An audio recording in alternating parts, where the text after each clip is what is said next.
CEC की online व्याख्यान श्रृंखला में मैं ओम प्रकाश व्यास, पूर्व joint registrar law National Human Rights Commission और resource person on human rights, आप सभी का स्वागत करता हूं।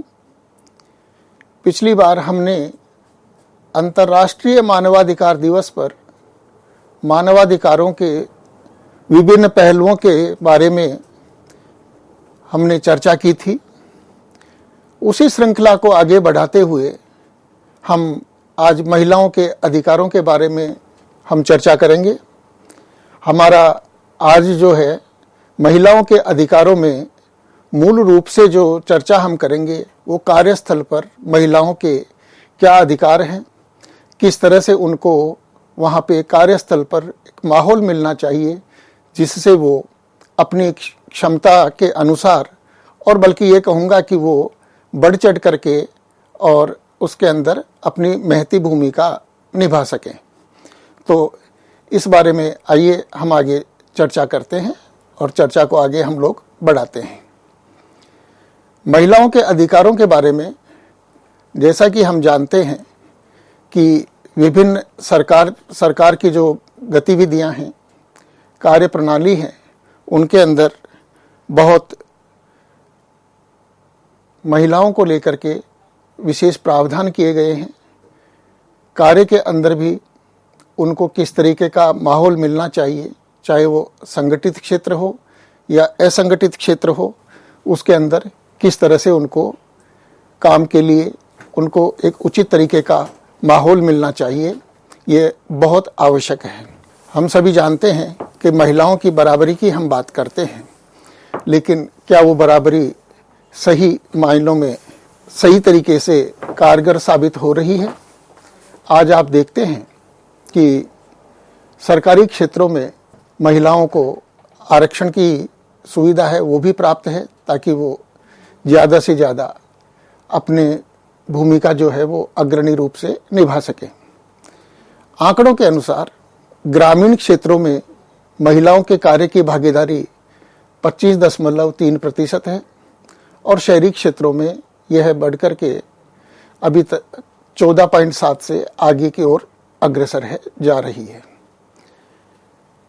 मैंने स्वयं फील्ड के अंदर ये अनुभव किया है कि कार्यस्थल पर महिलाएं अभी भी अपने आप को सुरक्षित पूर्णतया महसूस नहीं करती। उसके पीछे कई कारण हैं, क्योंकि अभी समय को, माहौल को, इसको बदलने में समय और लगेगा। काफ़ी कुछ परिवर्तन आ चुका है। हम यदि संगठित और असंगठित क्षेत्रों की यदि हम बात करते हैं तो आजकल हम ये देखते हैं कि भूमंडलीकरण के इस दौर में कई सारे कार्य ऐसे हैं जो पहले राज्य के द्वारा संपादित किए जाते थे।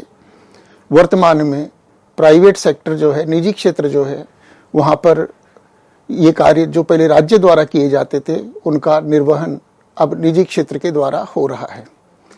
आंकड़ों के अनुसार हम देखें तो 52% महिलाएं जो हैं वो कार्यस्थल के ऊपर महिला होने के नाते उत्पीड़न का अनुभव करती हैं।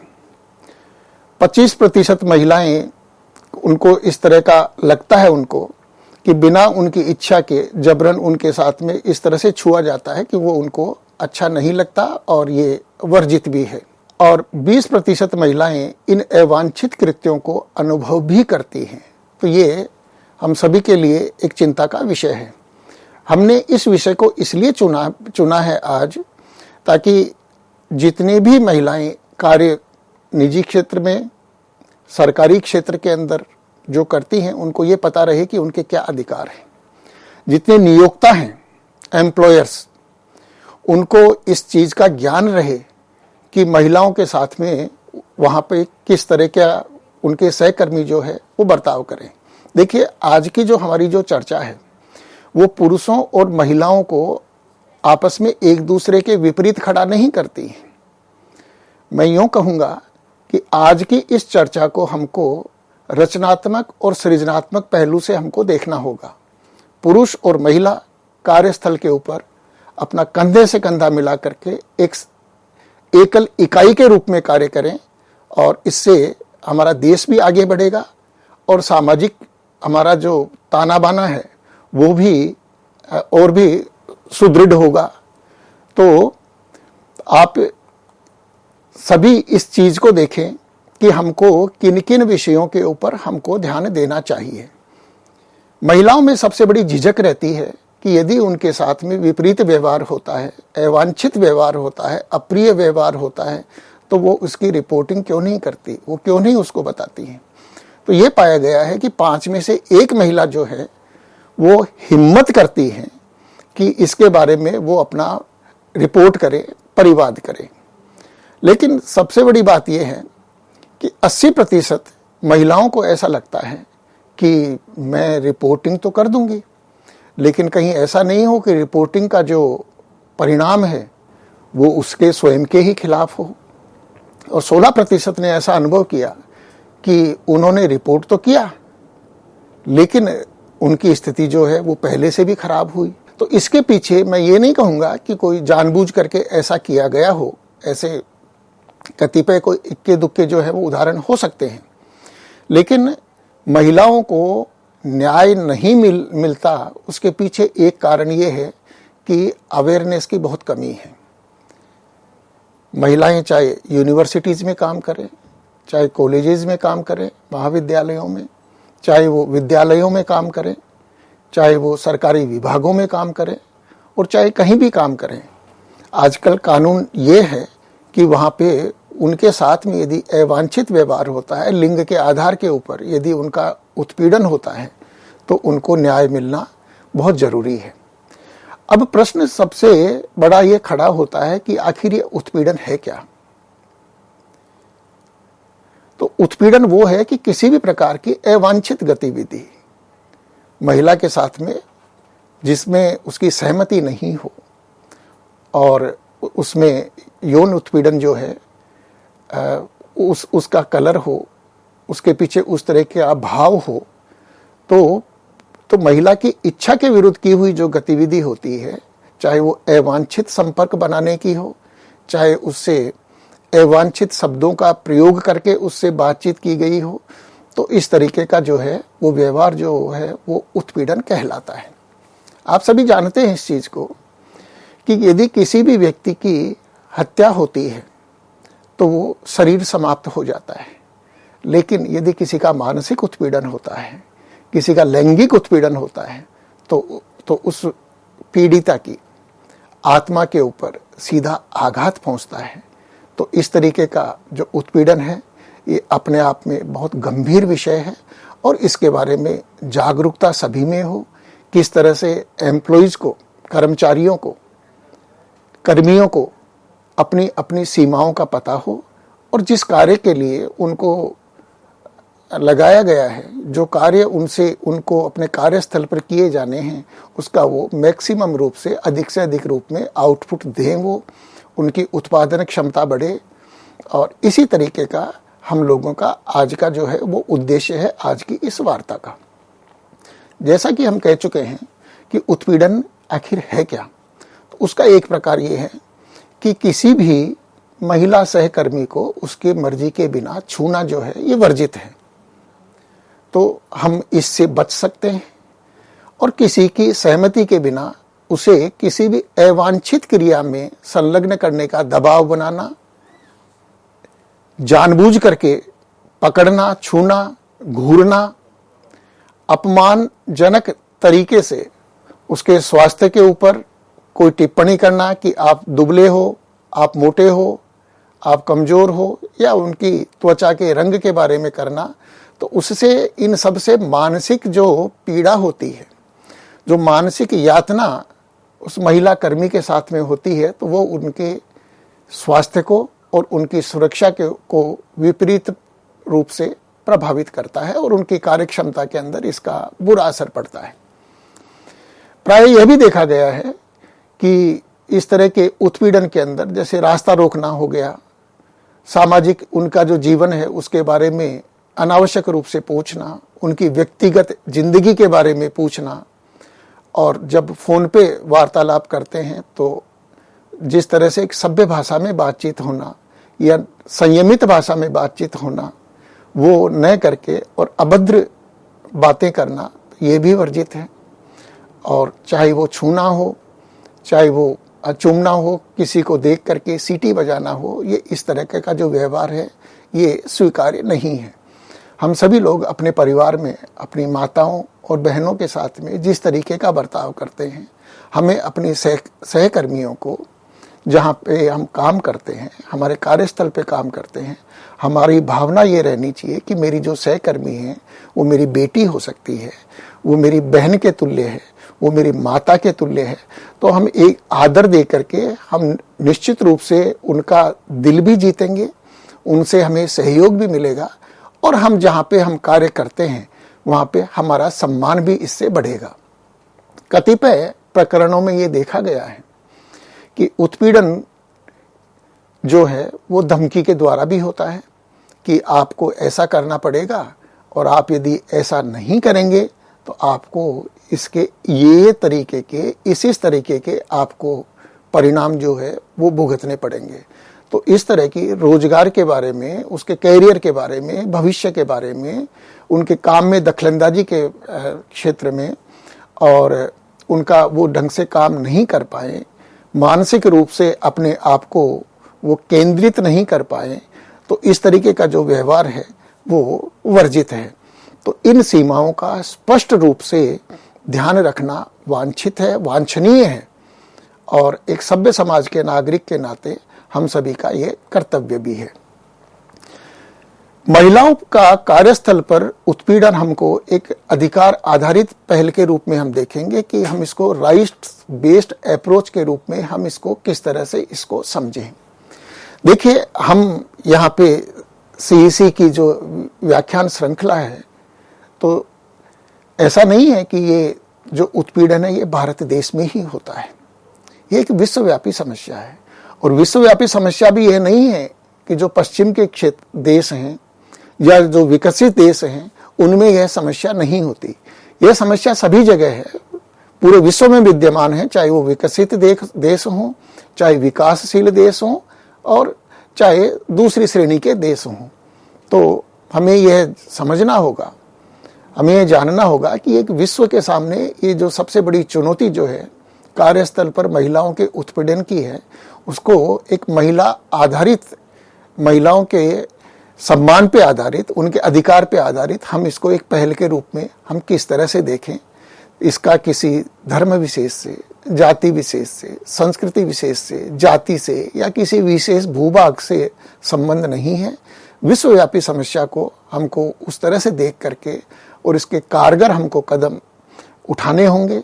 हमको एक ऐसी योजना बनानी होगी कि जहाँ पे हम एक दूसरे का बिना किसी लिंग भेद के हम सम्मान कर सकें। तो वायरस की भांति जो ये समस्या आज विद्यमान है, यह समस्या जो है यह मानवीय गरिमा पे, समानता पे, मानवाधिकारों के और लैंगिक बराबरी के अधिकार पर सीधा आघात करती है। आप सभी जानते हैं इस चीज को कि मानव अधिकारों का सार्वजनिक घोषणा पत्र जो है उसके पहले अनुच्छेद में ऑल ह्यूमन बींग्स लिखा हुआ है। तो सभी जो मानव जाति है उससे ये अपेक्षा की गई है उस मानव अधिकारों के सार्वभौमिक घोषणा पत्र के द्वारा कि हम सभी की मानवीय गरिमा का, समानता का, मूलभूत मानव अधिकारों का और लैंगिक बराबरी का हम सम्मान करें। आप देखेंगे कि जितने भी संयुक्त राष्ट्र संघ के दस्तावेज हैं उन सभी में भी इनके बारे में बहुत जोरदार शब्दों से कहा गया है, विश्व बिरादरी को एक संदेश दिया गया है। और ये इस तरीके के जो संयुक्त राष्ट्र संघ के जो दस्तावेज हैं, ये भारत की सरकार ने, भारत की संसद ने इन पे हस्ताक्षर किए हैं, इनको रेटिफाई किया है। तो हम सभी का, भारतीयों का, इन सभी संयुक्त राष्ट्र संघ के जो दस्तावेज हैं इनके पालन के लिए हम सभी का नैतिक दायित्व भी बनता है। इसके अलावा हम ये देखते हैं कि भारत के संविधान में जो संविधान की प्रस्तावना है उसमें मानवीय गरिमा पे विशेष रूप से जोर दिया गया है। अब जब संविधान में मानवीय गरिमा पे विशेष जोर दिया गया है तो इसका जो महत्व है वो और भी बढ़ जाता है, क्योंकि संविधान की जो प्रस्तावना है वो संविधान की आत्मा है। नागरिकों के मूलभूत अधिकारों में अनुच्छेद 14 में समानता की बात कही गई है। उसके बाद में हम आर्टिकल 19 की यदि हम बात करें, अनुच्छेद 19 की यदि हम बात करें, तो सभी को, चाहे वो पुरुष हो चाहे वो महिला हो, उनको अपनी इच्छा के हिसाब से कार्य करने का अधिकार है। वो कुछ भी कार्य जो है वो अपनी इच्छा के अनुसार कर सकते हैं। तो कार्य करने में उनको बराबरी के अधिकार हैं। उसके अंदर किसी भी तरीके का कोई भी प्रकार का अतिक्रमण उसमें स्वीकार्य नहीं है। तो यदि किसी भी महिला कर्मी की मानवीय गरिमा, समानता का अधिकार, उनके मानव अधिकार और लैंगिक बराबरी के अधिकार यदि हनन होते हैं तो ये सीधा उस महिला कर्मी की व्यक्तित्व के ऊपर, उसकी गरिमा के ऊपर ये सीधा आघात है और सीधा हमला है उसके ऊपर, और सभ्य समाज में यह स्वीकार्य नहीं है। लैंगिक उत्पीड़न इस बात पर भी निर्भर करता है कि हम महिलाओं को लेकर के हमारी सोच क्या है, हमारा दृष्टिकोण क्या है, हमारा व्यवहार क्या है। सामाजिक व्यवहार और हमारी मानसिकता समाज में लैंगिक भेदभाव को लेकर हमारे दृष्टिकोण के बारे में बहुत कुछ कहती है। हम सभी जानते हैं कि हमारी संस्कृति में महिलाओं का बहुत सम्मान है। तो जब हमारी संस्कृति में हमारे जितने धार्मिक ग्रंथ हैं, हमारे रीति रिवाज हैं, सभी के अंदर महिलाओं का सम्मान अंतर्निहित है, तो इस अंतर्निहित सम्मान के बारे में हम सभी को बहुत ध्यान रखने की आवश्यकता है। हम लोग इसको लेकर के दृष्टिकोण हमारा इस तरीके का रहे कि हम एक दूसरे के साथ में सहभागी बने और कार्यस्थल को हम ऐसा बनाएं कि माहौल उस तरीके का हो कि हम जो वांछनीय हमारा जो आउटपुट उसमें होना चाहिए, जिस तरीके की हमारी उत्पादकता होनी चाहिए, उसमें बहुत बढ़ोतरी हो, उसमें विकास हो। आंकड़ों के अनुसार ऐसा कहा गया है कि प्रति 12 मिनट में एक महिला का कार्यस्थल पे लैंगिक उत्पीड़न होता है। ये बहुत चिंताजनक विषय है। यदि हम महिलाओं पर कार्यस्थल पर लैंगिक उत्पीड़न अधिनियम 2013 की बात करें तो आंकड़ों के अनुसार 2019 की स्थिति इस प्रकार से है कि 13,074 प्रकरण न्यायालयों में विचाराधीन है और 30% प्रकरणों में सजा भी मिली है। इस अधिनियम के बारे में मैं आपको थोड़ा सा बता दूं कि ये अधिनियम जो है भारत की संसद ने आखिर पास करने की आवश्यकता क्यों पड़ी। राजस्थान में जो भंवरी देवी का प्रकरण है वो हम सभी जानते हैं। एक साथिन जो राज्य सरकार के मातहत काम करती थी जयपुर जिले में, वो कटिबद्ध थी इस चीज को लेकर के कि उनके क्षेत्र में बाल विवाह नहीं हो। महिला जो है पिछड़ी जाति से आती थी, लेकिन उनका जज्बा उस तरीके का था कि वो समाज के विभिन्न क्षेत्रों में विकास हो, महिलाओं का और बालिकाओं का, उनके उसके लिए वो कटिबद्ध थी। तो जब बाल विवाह रोकने में वो सफल रही और बाल विवाह उनके कारण जब लगा आसपास के लोगों के कि संभव नहीं है, तो 5 लोगों ने मिलकर के उनका बलात्कार किया। जघन्य घटना को उन्होंने अंजाम दिया और इस घटना ने पूरे देश को जो है वो झकझोर दिया। आपराधिक प्रकरण दर्ज तो हुआ, प्रयास भी हुए, लेकिन उसमें वांछित सफलता नहीं मिली।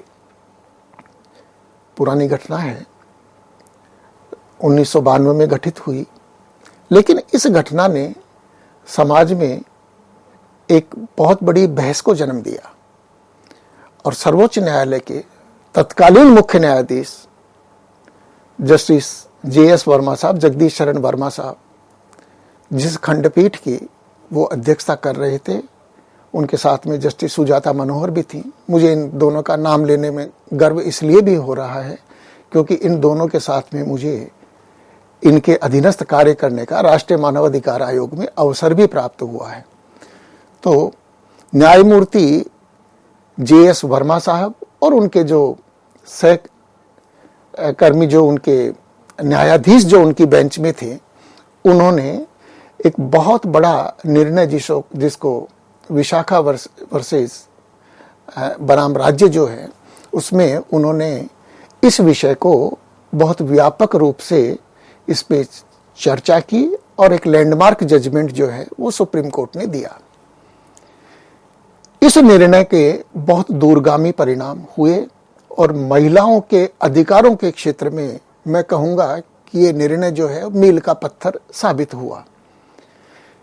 जब न्यायालय के सम्मुख यह प्रकरण विचाराधीन था तो न्यायालय ने यह पाया कि महिलाओं पे विभिन्न तरह के जो अत्याचार होते हैं उसमें भारतीय दंड संहिता में विशेष रूप से ऑफेंसेज जो हैं, अपराध जो हैं वो वर्णित हैं। जैसे यदि किसी महिला के साथ में मान लीजिए उनकी गरिमा पे यदि आक्रमण होता है, मोडेस्टी के ऊपर, तो भारतीय दंड संहिता जो है, इंडियन पीनल कोड, उसमें सेक्शन 354 जो है वो उससे आच्छादित था। यदि किसी महिला के साथ में बलात्कार यदि होता है तो 376 जो है इंडियन पीनल कोड का वो सेक्शन था। तो सर्वोच्च न्यायालय के सामने प्रश्न ये था कि बाकी के जो अपराध हैं उनके लिए जो हमारा इंडियन पीनल कोड है उसमें प्रावधान है, लेकिन कार्यस्थल पे यदि महिलाओं के साथ में यदि उत्पीड़न होता है तो उसका प्रावधान जो है वो इंडियन पीनल कोड में नहीं था। तो सर्वोच्च न्यायालय ने एक प्रोएक्टिव रोल निभाते हुए महिलाओं के लिए जो संयुक्त राष्ट्र संघ की जो प्रेस संविदा थी, जिसको सीडो भी बोलते हैं, उसके प्रावधानों को उन्होंने अपने निर्णय में समाहित किया। या यूं कहें हम कि अंतर्राष्ट्रीय कानून का उन्होंने उपयोग किया और हमारे देश में जो ये विशाखा का जो केस है, इसमें अंतर्राष्ट्रीय कानून को इन्होंने अपने जो इंटरप्रिटेशन ऑफ स्टैट्यूट है, by way of law president है, उसके द्वारा इन्होंने कानून बना दिया और इस तरह से विशाखा की गाइडलाइंस जो हैं, विशाखा के केस के जो दिशा निर्देश हैं, वो हमारे देश में लागू हुए।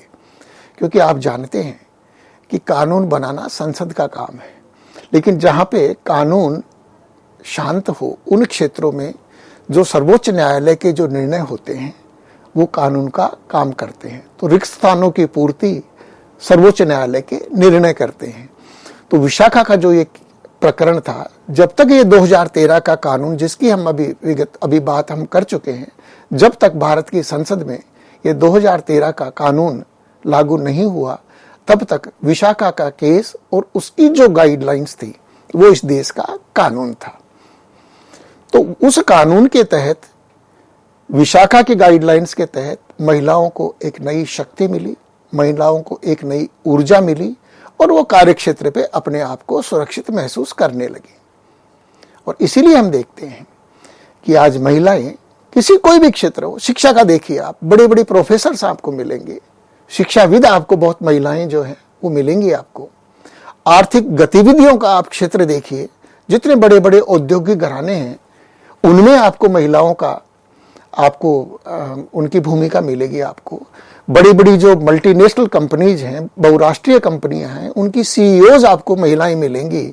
और भारत की महिलाएं जो है विदेशों में बड़ी बड़ी कंपनियों का जो है वो प्रतिनिधित्व ही नहीं करती, बल्कि वो उसके शीर्ष स्थान पे आसीन हैं। राजनीति में तो हम सभी जानते हैं कि चाहे सरोजनी नायडू से यदि हम चर्चा यदि शुरू करें तो कालांतर में आप देखेंगे कि कितने महिलाओं ने राजनीति के क्षेत्र में उन्होंने अपनी कौशल से हम सभी को प्रभावित किया, अपना लोहा मनवाया। भारत की प्रधानमंत्री इंदिरा गांधी महिला जो थी, वो आप देखिए उन्होंने किस तरह से हमारे देश का नेतृत्व किया। आज वर्तमान समय में यदि हम देखें तो एक महिला जो है वो हमारे देश में महामहिम राष्ट्रपति का पद सुशोभित कर रही हैं। महिलाओं का यदि हम देखें, आप देखिए विभिन्न मंत्रालयों में किस तरीके का वो कार्य करती हैं। स्वर्गीय सुषमा स्वराज जी को आपने देखा कि कितने कुशलता के साथ में उन्होंने विदेश मंत्रालय का उन्होंने अपने कार्यवाह का निर्वहन किया। महिला के रूप में सीतारमण जी को हम देखते हैं कि वो किस तरीके से उन्होंने भारत में वित्त मंत्रालय को उन्होंने संभाला है। तो चाहे वो मीडिया का क्षेत्र हो, कला का क्षेत्र हो, हम इस चर्चा को जो है वो अभी हम आगे जारी रखेंगे और महिलाओं के अधिकारों के बारे में हम फिर इस वार्ता को हम आगे बढ़ाएंगे। बहुत बहुत धन्यवाद।